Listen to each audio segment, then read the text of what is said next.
Okay, we're solving quadratics by factorising.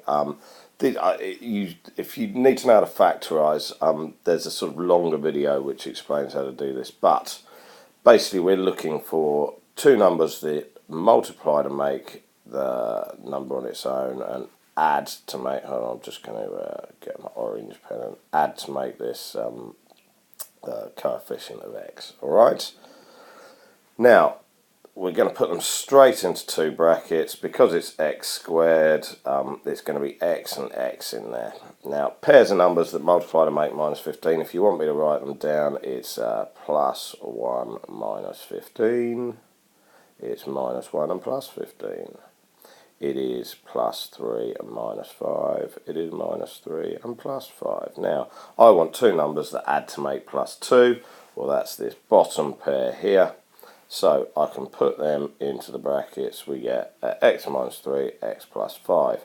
Now, how this works and how solving by factorisation works, or by factorising works, okay, is what value of x makes this bracket equal to 0. Because I've got equals 0, right? The 0 times something makes 0.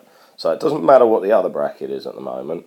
What value of x makes the first bracket 0, and that's going to be 3. Oh, do it in a different colour. Just can't have that. That's my OCD. Will really struggle with that.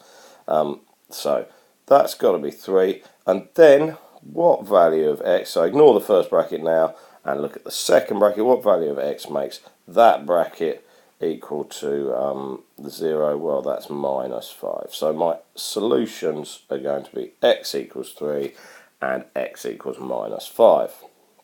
Alright, now on the second one, I'm going to factorise this. Now once again, this is a little bit more of a complicated one because I've got a 2x squared, which means that one of these has got to be 2x, the other one's got to be x to give me. So when I multiply those out, I would get 2x squared. Now, I want pairs of numbers that multiply to make minus 5, and then once this time they don't add to make minus 3. You've got to double one and then add the other to make minus 3.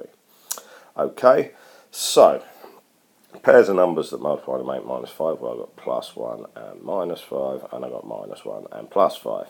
Now I've got to arrange them in a format so that when I double one and then add the other, I get minus 3. So I'm going to go with this. Now this is experience. I can't really, this is just trial and improvement again. Now if I do this, let's have a look. We get, hold on, 2x times minus 5, which is minus 10. And once, oh dear, that's minus 9. I don't want that, so I'll rub that out. And I'll rub that out, and we're going to go for, oh, and I need to rub that out because that's not right, and that out because that's not right, and we're going to try it the other way round. So I'm going to go, well, that's going to be minus 5, shall we try there, and plus 1 there. Okay, now let's try, and so we've got 2x. So that gives me plus 2x minus 5x, which is minus 3. Fantastic.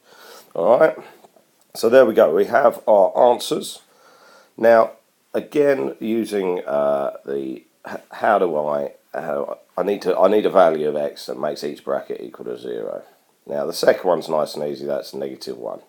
Alright, the first one, alright, I'm running out of room, so I'm going to do this, is going to be, it's this value divided by this value, so 5, oh, oops, so we've got 5 over 2, right, or 2.5, alright, so 2 lots of 2.5 is 5, take away 5 is 0, alright, so there you go.